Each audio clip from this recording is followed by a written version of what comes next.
हाँ जी, good morning. कैसे हैं आप सभी? उम्मीद करता हूँ आप सभी अच्छे होंगे, लगातार पढ़ाई कर रहे होंगे और कोशिका भी लगातार पढ़ रहे होंगे, साइंस भी लगातार पढ़ रहे होंगे, बाकी सब्जेक्ट जैसे डीके सर मैथ करा रहे हैं वो भी आप रेगुलरली पढ़ रहे होंगे। ठीक है, तो उम्मीद करता हूँ आप सभी बिल्कुल स्वस्थ हैं, दुरुस्त हैं। ठीक है, आपको पता है अपनी कोशिका चल रही है। अभी कोशिका आपको पता है कि लंबी पड़ी है, लेकिन कोशिका के इसके बाद में अपने एक छोटी सी क्लास और होगी कल कोशिका की। उसके बाद में कोशिका के कोशिकांग आ जाएंगे, जैसे हरितलवक हो गया, माइटोकॉन्ड्रिया हो गया, गोल्जी हो गया, कैमिलो गोल्जी, उनकी सबके बारे में कल डिटेल से पढ़ेंगे।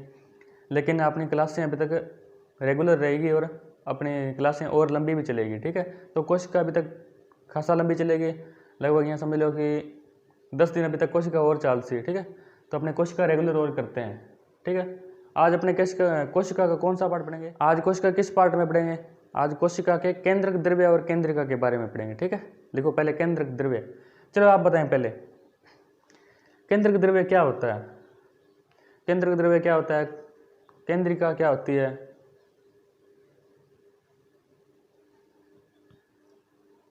मैं बताऊं, जैसे कि केंद्रक द्रव्य जो होता है उसकी प्रकृति जो होती है अम्लीय होती है, यानी केंद्रक द्रव्य का पीएच मान 7 से ज़्यादा होता है। केंद्रक द्रव्य अम्लीय प्रकृति का होता है। ठीक है, इसके बारे में और अगर कुछ बातें करें तो क्या हो सकती है, सोचो। केंद्रक द्रव्य को केंद्रक सेप भी कहा जाता है, सेप कहते हैं, केंद्रक सेप। और इसमें केंद्रिका और गुणसूत्र भी पाए जाते हैं। ठीक है, चलो इसके बारे में कुछ लिख लेते हैं, ये पता है।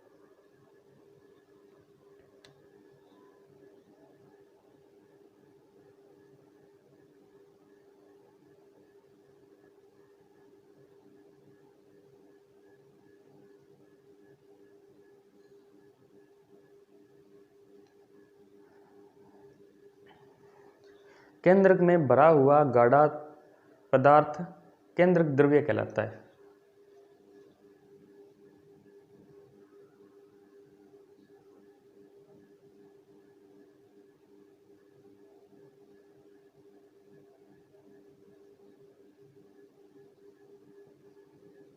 केंद्रक में भरा हुआ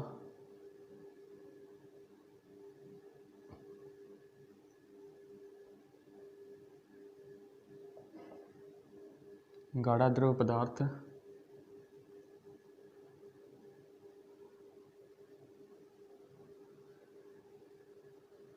केंद्रक द्रव्य कहलाता है।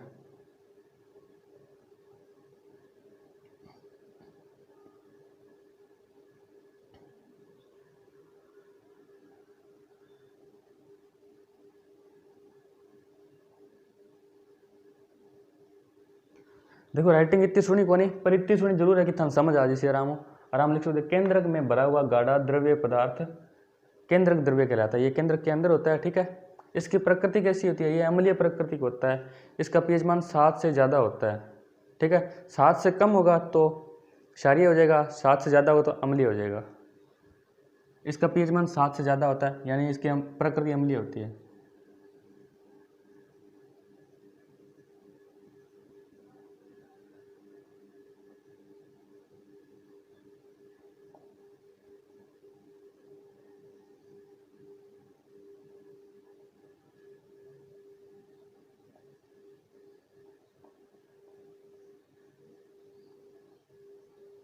अम्लीय प्रकृति का होता है। एग्जामिनर कैसे भी पूछ सकता है कि केंद्रक द्रव्य की प्रकृति कैसी होती है, अम्लीय होती है, क्षारीय होती है, उदासीन होती है, या फिर कैसे भी कुछ पूछ सकता है, नन ऑफ दीज पूछ सकता है। लेकिन आपको ऐसे फिक्स नहीं पूछेगा कि हम इसकी केंद्रक द्रव्य की प्रकृति कैसी होती है, 5, 7 या फिर 8 मान लो, 9 मान लो, क्योंकि ऊपर ही होगी, 7 से कम नहीं हो सकती इसकी प्रकृति। ठीक है, कैसे भी इसका क्वेश्चन आ सकता है। मेन बात याद रखनी है कि केंद्रक द्रव्य की प्रकृति अम्लीय होती है, क्षारीय नहीं होती है।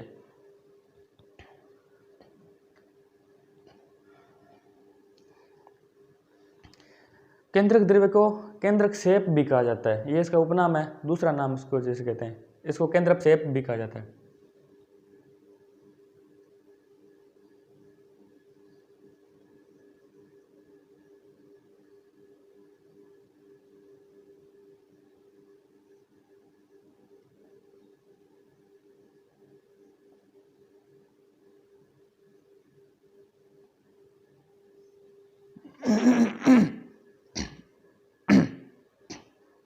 इसे केंद्रक क्षेप भी कहा जाता है, आपको बताया, ठीक है।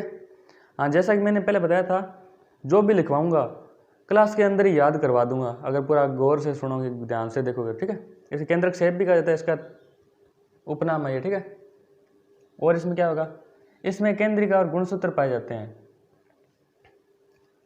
केंद्रिका और गुणसूत्र किस में पाए जाते हैं, केंद्रक में, केंद्रक द्रव्य में पाए जाते हैं, ठीक है। केंद्रक द्रव्य में केंद्रक द्रव्य में केंद्रिका और गुणसूत्र पाए जाते हैं, ठीक है।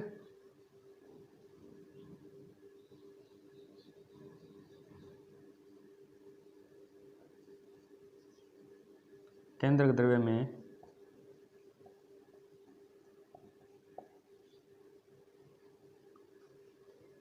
केंद्रिका व गुणसूत्र पाए जाते हैं।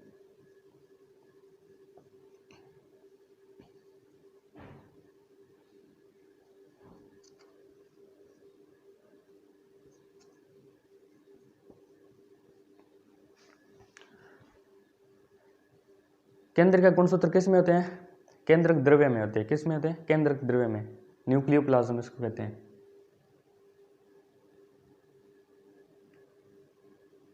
और अगर इसके बारे में कोई बात लिखे तो क्या लिखेंगे,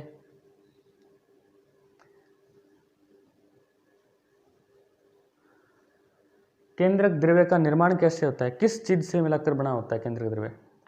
केंद्रक द्रव्य किससे बना होता है, केंद्रक द्रव्य न्यूक्लिक अम्ल, प्रोटीन, फास्फोरस आदि से मिलाकर बना होता है।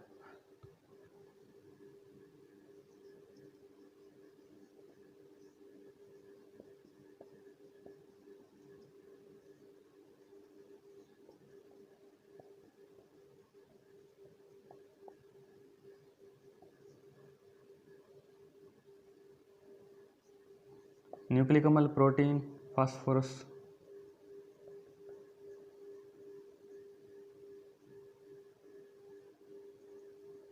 से होता है, ठीक है। ये आगे केंद्रक के बारे में, केंद्रक द्रव्य के बारे में कुछ छोटी छोटी बातें हैं, ठीक है। इसके बाद में अपने लिखते हैं केंद्रिका, ठीक है। ये केंद्रक हो गया, केंद्रिका के बारे में लिखेंगे अपने आगे और लिखेंगे।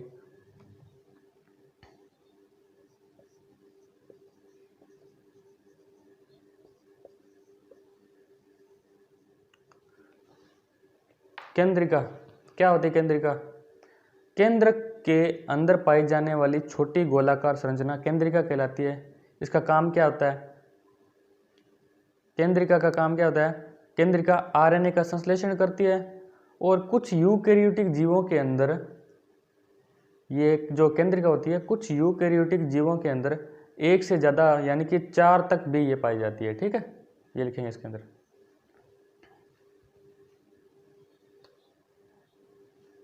केंद्रक में पाई जाने वाली छोटी गोलाकार संरचना,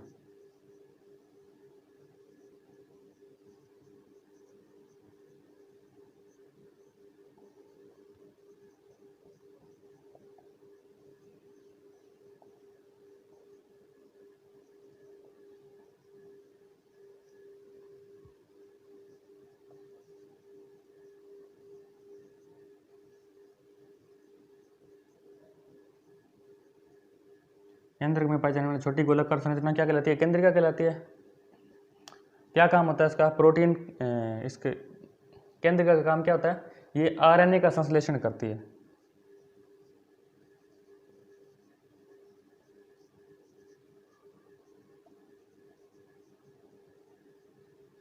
आरएनए का संश्लेषण करती है।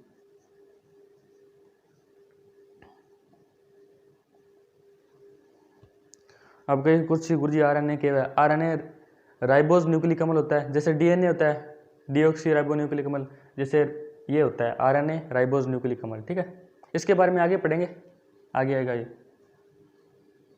आरएनए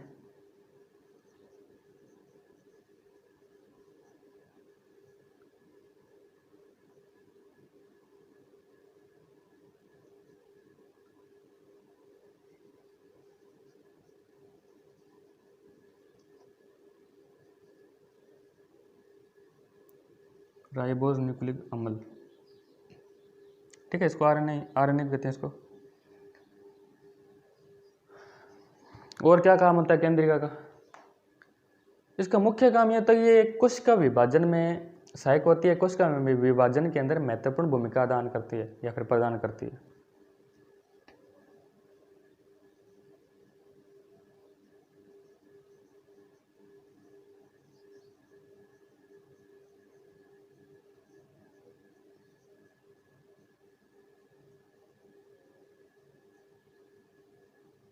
कोशिका विभाजन में महत्वपूर्ण भूमिका प्रदान करती है।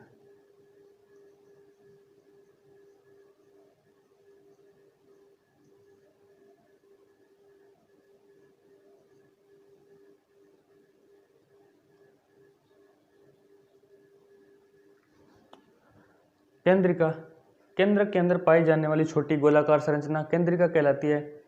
केंद्रिका आरएनए का संश्लेषण करती है। आरएनए क्या होता है? राइबोज न्यूक्लिक अम्ल। कोशिका विभाजन में महत्वपूर्ण भूमिका प्रदान करती है कौन? ये अपनी केंद्रिका। ठीक है, बहुत अच्छी है ये केंद्रिका। ठीक है, अच्छे अच्छे काम कर रही है। इसका एक और महत्वपूर्ण काम क्या होता है? ये यूकैरियोटिक जीवों के अंदर, जैसे अभी थोड़ी देर पहले मैंने बताया था, यूकैरियोटिक जीवों के अंदर ये एक से ज़्यादा यानी कि 4 तक भी। यूकैरियोटिक क्या होते हैं? वनस्पति कवक शैवाल। ठीक है, लिखेंगे।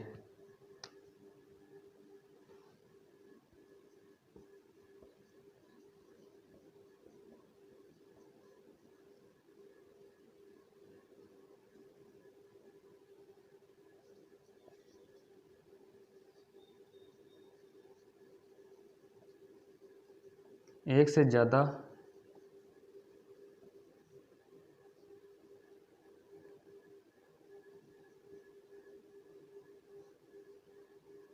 या 4 तक भी होती है, 4 भी पाई जाती है।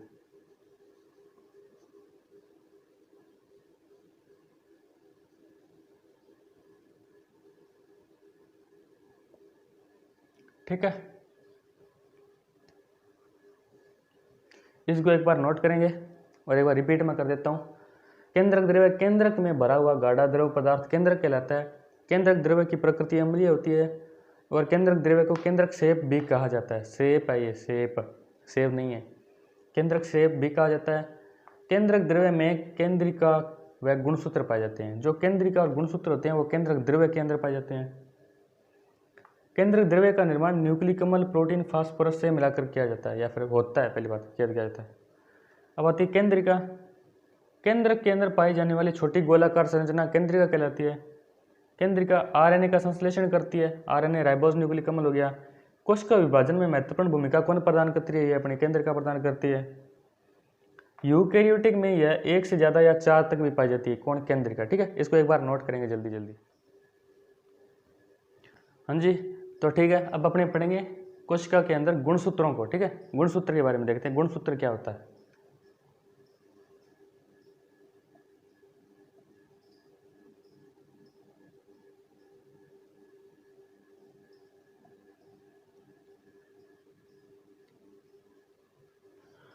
थोड़ा सा देखें तो गुणसूत्र क्या होते हैं? गुणसूत्र केंद्रक में पाए जाते हैं, वंशागति के लिए उत्तरदायी होते हैं और इसमें पाई जाने वाली एक इसका क्रियात्मक खंड होता है एक, उसको जीन कहते हैं। जीन को आनुवंशिक वाहन भी कहा जाता है। ये लक्षणों को आगे ले जाने वाले काम करते हैं, यानी कि किसी, मान लो किसी माता पिता का आंखें अगर लाल है तो उसके बच्चे की आंखें भी लाल होगी। बाल सफ़ेद हैं उसके पिता के तो बच्चे के बाल भी सफ़ेद हो सकते हैं। ये आनुवंशिक गुण होते हैं। ठीक है, इसके बारे में थोड़ा बहुत लिखते हैं आगे। केंद्रक में पाए जाते हैं ये।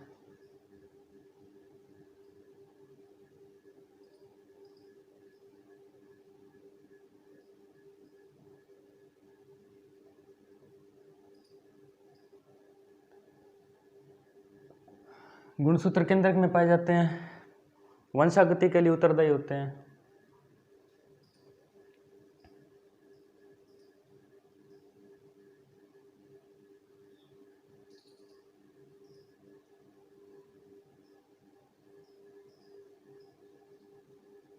वंशागति के लिए उत्तरदायी होते हैं कौन? गुणसूत्र। याद रखेंगे, बोलना नहीं है, मतलब बोलना नहीं है।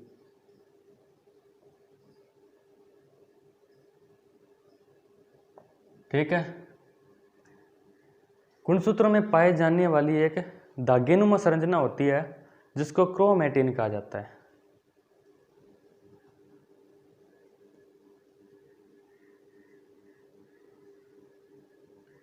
इसमें एक धागेनुमा संरचना पाई जाती है।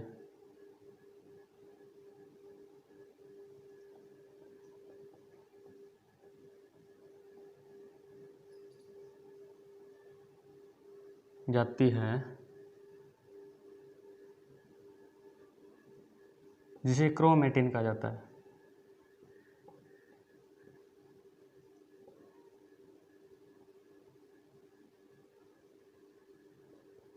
ठीक है, गुणसूत्रों के अंदर धागेनुमा संरचना पाई जाती है जिसको क्रोमेटिन कहा जाता है।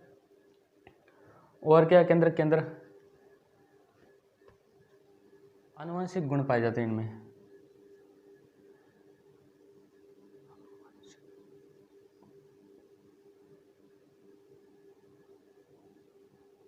आनुवंशिक गुण पाए जाते हैं।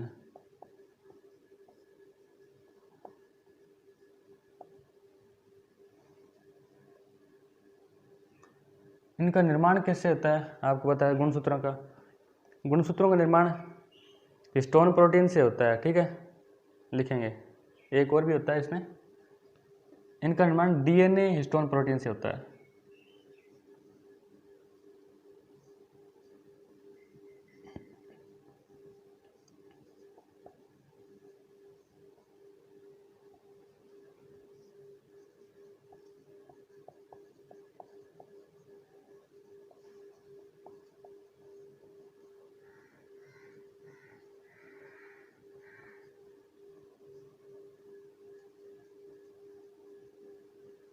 गुणसूत्रों का निर्माण डीएनए हिस्टोन प्रोटीन से होता है। डीएनए डीऑक्सीराइबोज न्यूक्लिक अम्ल। ठीक है,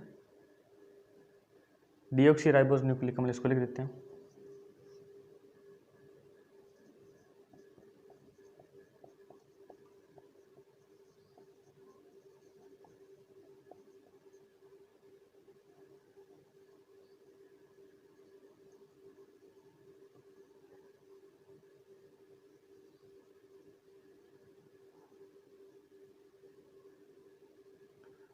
डीएनए होता है डीऑक्सीराइबोज न्यूक्लिक अम्ल। गुणसूत्रों में क्रियात्मक खंड पाए जाते हैं जिनको जीन कहते हैं।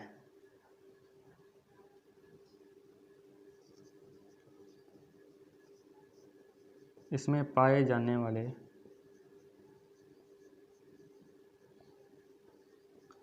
क्रियात्मक खंड को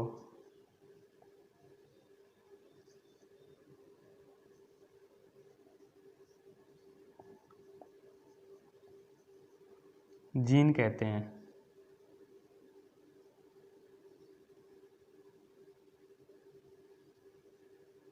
इसमें पाए जाने वाले क्रियात्मक खंड को जीन कहते हैं। और ये जो जीन होता है, जीन को आनुवंशिक वाहन कहा जाता है। जीन लिखेंगे, जीन।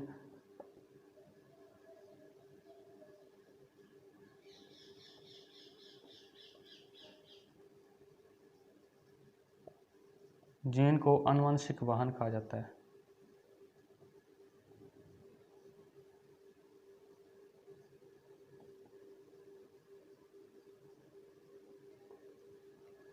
ठीक है, ये अपना आ गया केंद्रक महाराज।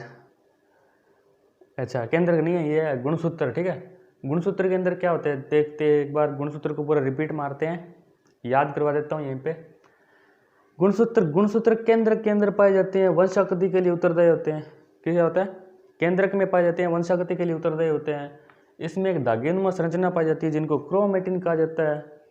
गुणसूत्र के अंदर आनुवंशिक गुण पाए जाते हैं। आनुवंशिक गुण मैंने आपको बता दिया, किसी का बाप गंजा तो उसका बेटा भी गंजा हो सकता है। आंखें लाल है पापा की, बेटे की भी लाल हो सकती है। जैसे आनुवंशिक गुण उसके अंदर जाना, अगर उसके मान लो कि कान बड़े हैं तो बेटे भी कान बड़े हो सकते हैं। ठीक है, ये आनुवंशिक गुण होते हैं। और इन आनुवंशिक गुणों को अगली पीढ़ी में ले जाने वाले काम कौन करते हैं, जीन करते हैं। इसलिए इसको आनुवंशिक वाहन कहा जाता है। तो आज की अपनी क्लास इतनी रहेगी। थैंक यू, शुक्रिया। क्लास को शेयर जरूर करेंगे। शुक्रिया।